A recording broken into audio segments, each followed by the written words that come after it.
So students, next हमारा topic है properties of real number. जैसे कि हमने रियल नंबर्स को डिस्कस किया था कि रियल नंबर्स उन तमाम नंबर्स का सेट होता है जिसमें कि नेचुरल नंबर भी इंक्लूड होते हैं, होल नंबर्स भी, इंटीजर्स भी, रैशनल और इरेशनल, ये सब मिलके एक बड़ा सा सेट बनाते हैं जिसको हम रियल नंबर का सेट कहते हैं। इनकी प्रॉपर्टीज़ हैं जिनको हम विद एडिशन भी डिस्कस करेंगे एंड अंडर मल्टीप्लिकेशन में उन प्रॉपर्टीज़ को डिस्कस करते हैं। सो सबसे पहले एडिशन की प्रॉपर्टीज़ को देखें तो जो पहली प्रॉपर्टी है वो क्लोजर प्रॉपर्टी। क्लोजर प्रॉपर्टी क्या है कि अगर हम रियल नंबर में से कोई से भी दो नंबर्स लेते हैं, for all A B belong to real numbers, और इनका हम सम करते हैं, इनको हम प्लस करवाते हैं, तो जो इनका आंसर है वो भी क्या होना चाहिए, एक रियल नंबर होना चाहिए। जैसा कि आप यहाँ पे एग्जाम्पल में देखें 1 और 2 दो रियल नंबर्स हैं, अगर हम इन दोनों को प्लस करवाते हैं हमारा आंसर क्या आता है, 3 आता है, और 3 भी एक रियल नंबर है। तो यहाँ पे हम कह सकते हैं कि कोई से भी दो नंबर्स लेने से, जिस सेट में से हमने वो दो नंबर्स लिए हैं उनका उन पे ऑपरेशन लगा के, एडिशन का ऑपरेशन लगा के जो हमारा आंसर आए वो भी उसी सेट में से बिलोंग करना चाहिए। तो यहाँ पे हम कह सकते हैं कि हमारी क्लोजर प्रॉपर्टी होल्ड हो गई है। Next is commutative property. Commutative property क्या है, for all A B belong to real number, A plus B is equal to B plus A, यानी हम जस्ट इनकी पोजीशन को चेंज कर देते हैं, यानी 1 + 2 इज इक्वल टू 2 + 1, तो उस दोनों साइड पे हमारा आंसर क्या आएगा, 3 ही आएगा। और मतलब इसमें कोई और भी चेंज नहीं आया, तो यहाँ पे हम कह सकते हैं कि हमारी कम्यूटेटिव प्रॉपर्टी होल्ड हो गई है। Third one is associative property. Associative property के लिए हमें 3 नंबर्स चाहिए होते हैं। For all A B C belong to real number, A plus B plus C is equal to A plus B plus C. यहाँ पे हमने क्या किया है कि जस्ट हमने इनकी ब्रैकेट्स को चेंज किया है, यानी पहले हमारी ब्रैकेट थी ए प्लस बी एंड नेक्स्ट में हमारी ब्रैकेट थी बी प्लस सी, तो ब्रैकेट्स चेंज करने से हमारे आंसर पे कोई भी फर्क ना आए। जैसे कि 3 नंबर्स, यहाँ पे एक सिंपल से एग्जांपल है कि 1 + 2 + 3, 1 + 2 + 3। आपको पता है कि बोर्ड में रूल के अकॉर्डिंग हमेशा पहले क्या होती है, ब्रैकेट ऑफ होती है, तो अगर हम इसमें ब्रैकेट ऑफ करें तो ये 3 + 3 3 आएगा, 3 + 3 इज इक्वल टू 6, और यहाँ पे अगर हम इस ब्रैकेट को ऑफ करें तो 1 + 5 इज इक्वल टू 6। तो दोनों कंडीशंस में हमारा जो आंसर आया है वो बिल्कुल सेम आया है।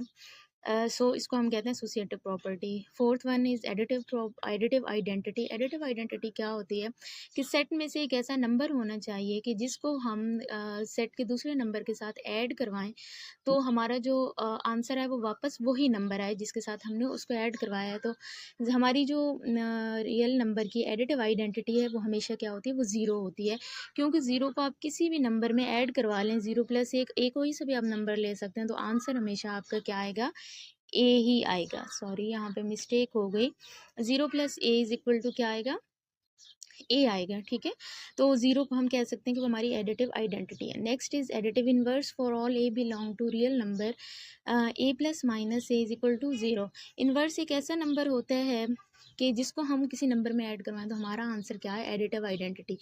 एडिशन के केस में हमारी एडिटिव आइडेंटिटी हमने ऊपर डिस्कस किया है कि 0 हमारी एडिटिव आइडेंटिटी है, तो ए का इन्वर्स क्या होगा, ऑब्वियसली नेगेटिव ए होगा। तो ए भी एक नंबर हो सकता है जो कि रियल नंबर में से हमने लिया हो, और नेगेटिव भी उसका कोई इन्वर्स, यानी जो नेगेटिव नंबर होगा वो उसका इन्वर्स होगा, और उन दोनों को ऐड करवाने से हमारा आंसर क्या आ जाएगा, एडिटिव आइडेंटिटी।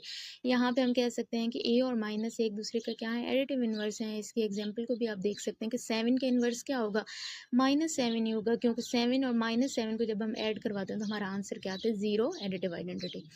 उसके बाद नेक्स्ट आप properties of multiplication, same as it is, जैसे एडिशन की प्रॉपर्टीज़ थी 5 वैसे ही मल्टीप्लिकेशन की भी 5 प्रॉपर्टीज़ हैं। यहाँ पे क्लोजर प्रॉपर्टीज़ क्या है, जस्ट यहाँ पे ऑपरेशन ही चेंज होगा कि कोई से भी दो नंबर्स आपने रियल नंबर्स में से लिए, उन दोनों को आप मल्टीप्लाई करवाएं, आपका आंसर क्या आना चाहिए, एक रियल नंबर ही आना चाहिए। Same as it is commutative property कि आप दो नंबर्स लें, उनकी मल्टीप्लिकेशन करवाएं, जस्ट उनकी position, a × b is equal to b × a। Example आप देख लें, 1 × 2 इज इक्वल टू 2 × 1, तो दोनों साइड पे ये आंसर क्या दे रहा है, सेम दे रहा है। सो यहाँ पे हमारी कम्यूटेटिव प्रॉपर्टी होल्ड हो जाती है। Next is associative. एसोसिएटिव के लिए जस्ट आपने इनकी ब्रैकेट्स को चेंज करना है, a.b.c is equal to a.b.c। Example आप नीचे देख लें कि 1.2.3 एंड 1.2.3, तो यहाँ पे पहले ब्रैकेट को सॉल्व करें तो 6 आएगा, 6.1 इज इक्वल टू 6, और यहाँ पे पहले ब्रैकेट को सॉल्व करें तो 2.3 इज इक्वल टू 6, दोनों साइड पे आपका आंसर सेम है। Next is multiplicative identity. अब एडिटिव आइडेंटिटी आपको 0 थी, मल्टीप्लिकेटिव आइडेंटिटी में आपने मल्टीप्लिकेशन का ऑपरेशन लगाना है, तो 1 एक ऐसा नंबर है कि जिसके साथ आप कोई भी नंबर मल्टीप्लाई करवाएं तो आपका आंसर हमेशा वापस वही नंबर आएगा। तो यहाँ पे आप देखें कि 1 belong to real number, one हमारी मल्टीप्लिकेटिव आइडेंटिटी है। आप वन को किसी भी रियल नंबर से मल्टीप्लाई करवाएं तो आंसर आपका वापस वही रियल नंबर आएगा। So one is multiplicative identity. और मल्टीप्लिकेटिव इन्वर्स क्या होगा कि एक रियल नंबर, उसका इन्वर्स जो है मल्टीप्लिकेटिव इन्वर्स हमेशा उसका रेसिप्रोकल होता है, क्योंकि उसका रेसिप्रोकल ही उसका वापस आंसर क्या देगा, मल्टीप्लिकेटिव आइडेंटिटी। यहाँ पे आप देख सकते हैं कि सेवन का मल्टीप्लिकेटिव इन्वर्स क्या है, 1/7, जो कि वापस आपको आंसर क्या देता है, मल्टीप्लिकेटिव आइडेंटिटी। सो यहाँ तक थी हमारी प्रॉपर्टीज़ एडिशन की एंड मल्टीप्लिकेशन की। नेक्स्ट टॉपिक में हम फिर अपनी एक्सरसाइज को डिस्कस कर लेंगे।